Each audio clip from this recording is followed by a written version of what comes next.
My Happy Marriage Volume 2 Review. Early last year, I reviewed the first volume of My Happy Marriage light novel series, and the first book became one of my favorite reads in 2022. Since then, the manga adaptation has started being released in the West, and the anime is due to begin in the summer season. There is plenty to enjoy if you're grown as attached to the franchise as I have. Now it's time to return to the series with the second light novel to find out if it remains as enjoyable as its first outing. As I read it with our cast, we find protagonist Mio settling into her clever Kyoka's fiancé quite comfortably, handling the day-to-day chores and enjoying meals with Kyoka and the household servant, Yuri.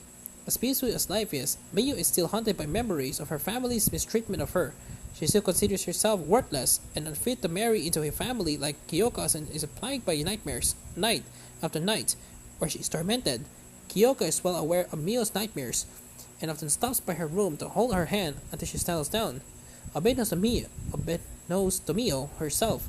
He's at a loss for how to help her otherwise, especially as our heroine won't open up to him about anything. She instead puts on the smile that reassures him she's fine. However, Mio knows things can continue as they are in a quest, the tutor to help teach her proper noble etiquette. Kyoka reluctantly agrees on the condition that he choose her teacher, which Mio agrees to. The tutor Kyoka enlists is her sister, Hazuki, who is delighted by the fact that Kyoka is now engaged to such a lovely woman. She's also happy to be Mio's big sister and guide her in learning etiquette but also answers any questions she may have about Kyoka. She's a strict teacher but quickly becomes someone Mio should be able to depend on. There's just one problem. Mio has no idea what being a family means nor what it takes to be a good wife, and as those anxieties grow larger and larger, her happy takes a turn for the worse, but she continues pushing away everyone who cares for her. But this volume revolves around Mio's mental health and well-being, and it also begins to dig further into the supernatural side of the series that we only briefly explored in Volume 1. Mio was previously thought to be without a gift. The supernatural powers that run in certain noble families like Kyoka's is now awoken to one. It is a power that her mother's family desperately want to get their hands on, even going so far as to further drive a wedge in Mio's relationship with Kyoka to convince her to start a new life with them. But it wasn't bad enough. Kyoka's focus is split between the worrying about Mio and a case at work involving a bunch of evil spirits. They have been unleashed from a burial ground for gift users. Although they haven't harmed anyone yet, it's only a matter of time until they will. So Kyoka's team need to put down the rest or figure out the culprit behind it all. So there just isn't enough time for Kyoka to give Mio his full attention, even despite the fact his relationship with her is crumbling by the day. What I liked about this volume of My Happy Marriage is that it builds well on the storyline of Volume 1. Mio's got a lot that she needs to work on because of the abuse she suffered.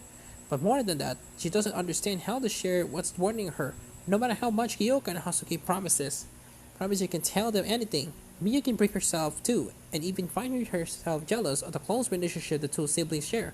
Mio just doesn't want to be a bother that keeps everything bottled up, and realizing that watch her deteriorate is far more painful to her loved ones. But it never feels like the series is constantly filled with despair, nor that it's suppressing for the sake of it. The feelings of the cast are well articulated, and it's easy to understand Mio's thought process here. It's realistic as someone who was brought up in her situation, just like in Volume 1. I appreciated her relationship with Kyoka hasn't instantly fixed everything, and that instead there was a slow and steady path to working through her trauma. I also appreciate the fact we got to meet some new characters. Hazuki proves to be a cheerful addition that helps elevate some of the gloom surrounding this volume. Unlike Kyoka, she's easygoing and happy to share whatever's on her mind. Mio describes her as childlike at times, which I think fits her here well. Despite that, Hazuki has been drawn a failed marriage, so she's in a perfect position to help Mio, having seen how a relationship can crumble so easily. She wants things to work out for Mio, and Kyoka is all too happy to do whatever it takes to make sure that happens. We're also to introduce several characters related to Mio's family, but they are a bit too much of a spoiler to discuss in detail. However, I can say that just like Hazuki, they're interesting, and I look forward to seeing more of them as the series goes on. My Happy Marriage Volume 2 comes to the West thanks to Yen Press. It has to change hands from Kiki Piakoska to TV Mosto for the translation. The terminology and character voices are consistent with Volume 1, so there are no issues to speak of here, which is reassuring when the series changes staff so early on. Volume 3 of the series is already available in English, with volume number 4 set to follow in June. As mentioned earlier, the manga is available in English by Square Enix Books, and the anime has been licensed by Netflix. However, at the time of writing is unclear if that's for a simulcast release or not. Overall, My Happy Marriage Volume 2 successfully capitalizes on what made Volume 1 is good, and delivers a story that not only builds on that bit but shows the as author Akumi Akidogi is no one trick pony.